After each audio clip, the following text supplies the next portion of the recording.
O demônio, ele causa também prejuízo e dano na humanidade? Sim, ele causa. Mas Deus também executa e castiga. Você ouviu? Atos 5, Atos dos Apóstolos 12, versículo 22, capítulo 13, onde fala da primeira viagem missionária do apóstolo Paulo, na ilha de Pafo. Olha, o homem ficou cego. Deus feriu, ele conseguiu. O próprio apóstolo Paulo, no capítulo 9, na conversão dele, Jesus castigou Paulo também com a cegueira. Ele ficou 3 dias, cego. Quando Jesus apareceu para ele, aquela luz cegou Paulo. Jesus castigou, deixou ele cego por 3 dias. Nesses 3 dias ele não comeu e não bebeu, mas foi curado, é claro. Ele feriu, mas curou.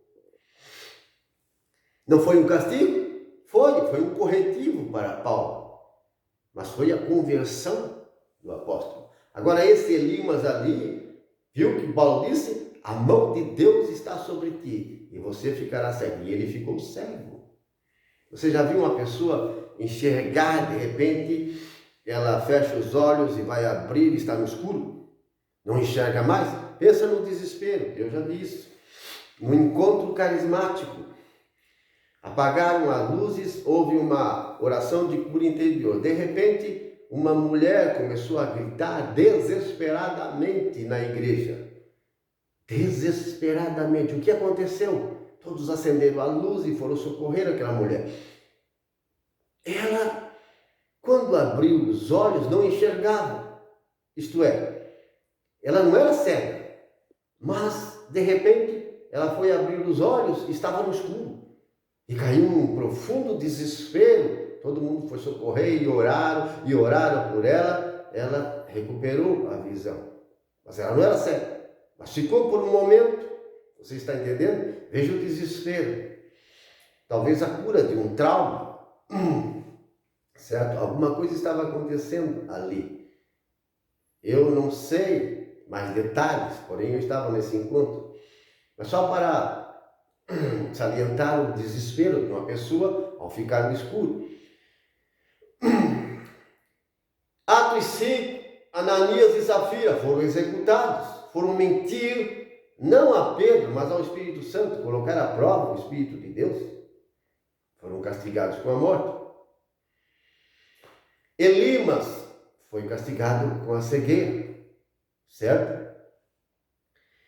E há muitos outros relatos na Bíblia Sagrada, meu irmão e minha irmã, em que a mão de Deus pesa e ele castiga sim. Veja, a carta de Tiatira, por exemplo, no Apocalipse, carta à igreja de Tiatira, Jesus, ele fala a uma tal de Jezabel, isto é, uma falsa profetisa que estava contaminando os servos de Deus nessa comunidade de Tiatira. E ouçam o que disse Jesus, Novo Testamento, Jesus, carta de Tiatira, livro do Apocalipse, carta à igreja de Tiatira. Jesus disse, dê-lhe tempo para se arrepender, mas ela não quer se arrepender. Vou lançá-la no leito de dor, enfermidade. Vou matar seus filhos. Olha o que Jesus está dizendo. Sim, porque ela não quer se arrepender. Está contaminando a igreja, os servos de Deus, lá em Tiatira, nessa comunidade. Então Jesus diz, vou executar seus filhos, vou lançá-la num leito de dor, porque dei-lhe tempo para se arrepender e ela não quer se arrepender. Está contaminando a igreja. Castigo, punição. E foi o diabo? Não. Foi o diabo que executou Ananias e Safira? Não. Quem executou Herodes, Agripa? Quando ele se achava um Deus e todo mundo louvando e dizendo, é a voz de um Deus, que diz a palavra, um anjo de Deus o feriu. Um anjo de Deus, o Senhor, não o diabo. Você está entendendo? No Antigo Testamento, Deus punia e castigava. A Bíblia está repleta de castigos de Deus. Os castigos de Deus sempre são para a conversão, a libertação, sempre é para exercer a vingança, a justiça e também a conversão do seu povo, da igreja. Vocês estão entendendo? Todos ficaram com o temor de Deus depois do que aconteceu a Ananias e Safira. Veja, nosso Deus é um Deus de amor e misericórdia, mas Ele tem toda a autoridade de punir, castigar. Veja que castigar e punir não é repreender, corrigir. Repreender, corrigir, admoestar, é alertar, é advertir. Não é a mesma coisa que punir, castigar já é uma execução. Porque a pessoa, o povo não se arrependeu, não deu ouvido à palavra de Deus. Por isso vem o castigo, a punição. E pode levar à morte. E muitos são mortos pelo castigo de Deus. Por exemplo, quando vem catástrofe sobre a humanidade, o mundo prega que essas catástrofes que vêm sobre a humanidade são coisas naturais. É coisas da natureza. Não tem nada a ver com o castigo divino. Nada a ver com Deus. São coisas naturais. Um maremoto, um terremoto, um tornado. Você está entendendo? Um vendaval. Tudo o que vem da fúria da natureza, o mundo prega que isso não tem nada a ver com Deus. Isso não é castigo de Deus. Vírus que matam as pessoas. Sim? Muitos são curados, outros são mortos. Vírus, milhares de vírus. Não tem nada a ver com o castigo divino. É o que o mundo diz, é o que o mundo prega. Mas quem fez os vírus? Quem fez os vírus foi Deus. Deus quem criou. O diabo não cria coisa nenhuma, meu amado irmão. O diabo cria o quê? O que o diabo cria? Confusão, perturbação. Você está entendendo? O que o diabo cria? Confusão, perturbação. Sim. Deus não fez os tigres, os leões, os crocodilos, as feras das matas. Deus não fez dentes grandes, unhas grandes, nos ursos, no leão. Para quê? Para comer carne, para matar. Ou você acha que os tigres, os leões, os ursos, os crocodilos, as feras das matas, ou você acha que eles comem capim? Comem carne, matam gente. Sim, matam gente. Quantas pessoas são mortas por meio dessas feras? Até através de cães, por exemplo. Sim. Essas feras foram feitas para matar também.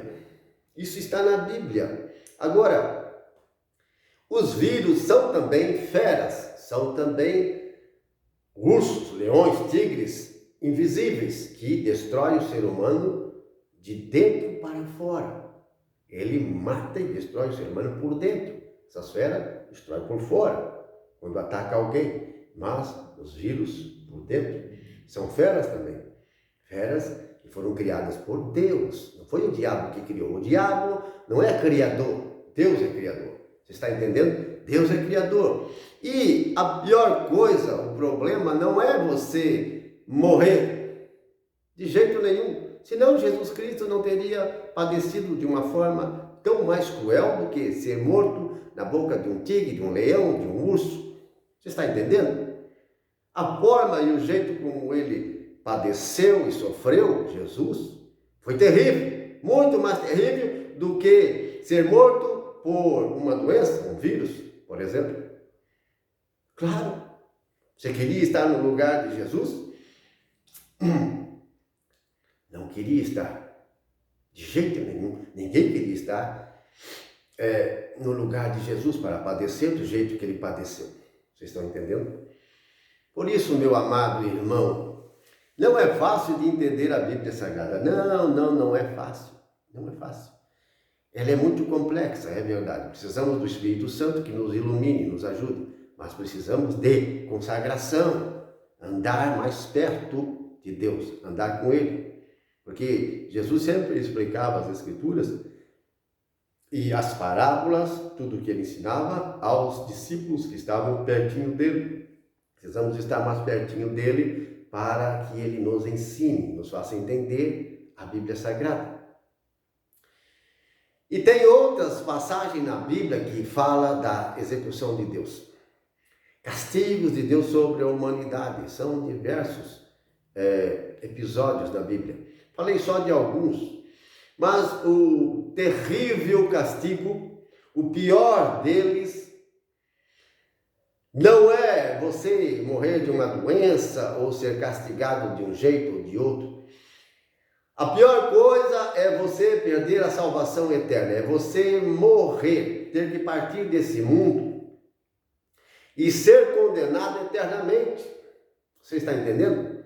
Quando as pessoas morrem, elas não ficam no caixão, no cemitério. Elas vão ao abismo, elas vão à morada dos mortos, elas vão à morte. Morte, morada dos mortos, abismo, cheio de penitenciários. É para lá que você vai, se não estiver preparado, com um coração puro, santificado, lavado no sangue do Cordeiro de Deus. Mas existe um lugar excelente que a palavra de Deus nos revela. Se chama paraíso. Sim, paraíso. Um dos ladrões que morreu do lado de Jesus, um deles, que disse a ele: Senhor, lembra-te de mim quando vieres com o teu reino. Reconhecendo que era ladrão, pecador e que merecia morrer naquela cruz. Jesus disse: hoje mesmo você estará comigo no paraíso. Se é hoje mesmo, é porque Jesus o levou ao paraíso. Naquele mesmo dia, ele morreu. Jesus também morreu. Jesus morreu um pouco antes. Depois morreram os dois ladrões. E ele ficou num cemitério, num túmulo, aquele ladrão, hoje mesmo.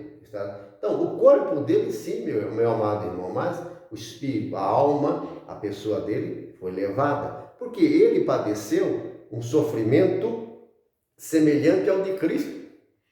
Era horrível padecer na cruz, era tão horrível, tão terrível, que os próprios amigos de Jesus, os discípulos, eles tiveram que fugir, e deixar o seu grande amigo de lado, porque eles sabiam muito bem o que acontecia com um supliciado. Eles eram zombados, escarnecidos, torturados antes de serem pregados em cruz. E Jesus e aqueles dois bandidos não foram os primeiros a ser mortos numa cruz. Eles costumavam fazer isso, os romanos. Era uma forma de tortura e de suplício que eles usavam para aterrorizar a todos aqueles que tentassem se levantar contra eles. Era assustador, por isso que os discípulos fugiram naquela noite. Sim, eles não queriam de jeito nenhum padecer daquela forma, porque cair na mão daquela gente cruel, meu amado irmão, não era fácil. Eu, você, qualquer um de nós também fugiríamos. Mas Jesus é o campeão, Jesus, esse é o forte para se entregar, sabendo de tudo o que ia acontecer e morrer daquele jeito, meu amado irmão. E diz a palavra de Deus que o castigo, veja bem, está lá em Isaías, o castigo que nós merecíamos, que deveria cair sobre nós, caiu sobre ele.